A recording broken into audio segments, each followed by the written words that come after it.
Attorney, ano po, kung talagang maayos ang kalagayan ng labor, may mga proyekto at mga ayuda, projects pa nga ang DOLE katulad ng tupad. Bakit ho may ganun pa? Hindi na lang diretso na ano, parang wage increase o parang subsistence allowance, parang ganun. Ba't kailangan ho may DOLE managed ayuda program pa like tupad?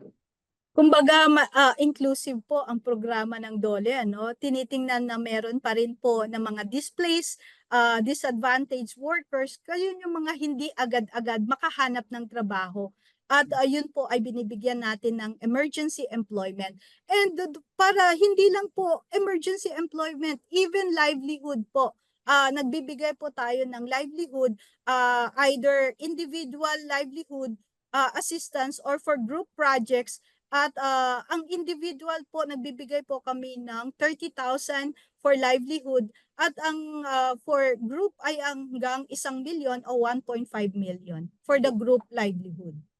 Ito bang mga ayuda program na to over the years, yung DOLE palagi merong mga cash dole outs, ano po, gaano ho ka-effective o gaano ho naman ka parang problematic kasi sabi nila given to corruption o pag-kickback ng mga nag-administer.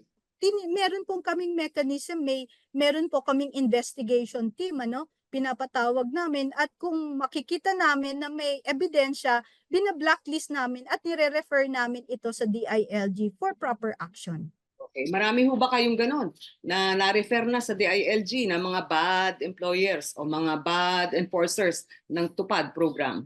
Opo, meron na po kaming mga ni-refer sa DILG at ang DILG rin po ay naglabas ng memo, no, na ang dapat ang mga barangay officials ay tumulong sa pag-i-implement at sisiguraduhin na wala itong anomalya. Okay.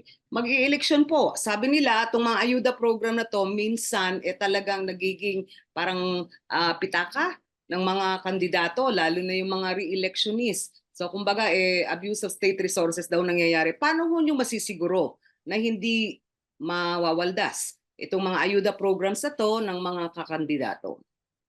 Yung mga beneficiaries po, bina-validate po namin, no? Pumupunta kami mismo sa barangay para tingnan kung talagang sila ay qualified or not. And then sa pag-i-implement po, pag nabigay na po yung work program ko, ano pong gagawin niya, minomonitor po namin araw-araw. Napakadami ng mga unemployed pa, no po? Napakadami din ho ng parang mga tawag nila contractual o contract of service sa gobyerno. Actually, gobyerno ang pinakamalaking ENDO, employer natin. Ano ho yung programa ninyo para doon sa ENDO? Sa amin na sa I can speak of NCR, ano. Kahit na po may mga job orders kami, may contractual kami, meron din po kami mga vacancies. So, ina-absorb din namin itong mga job orders, mga contractuals. At tinutulungan din natin ang ating mga job orders or contractuals and even the interns, ano, meron po kaming government internship program. Tinutulungan po natin sila na makapasok din hindi lang sa gobyerno, pati po sa private sector, ano.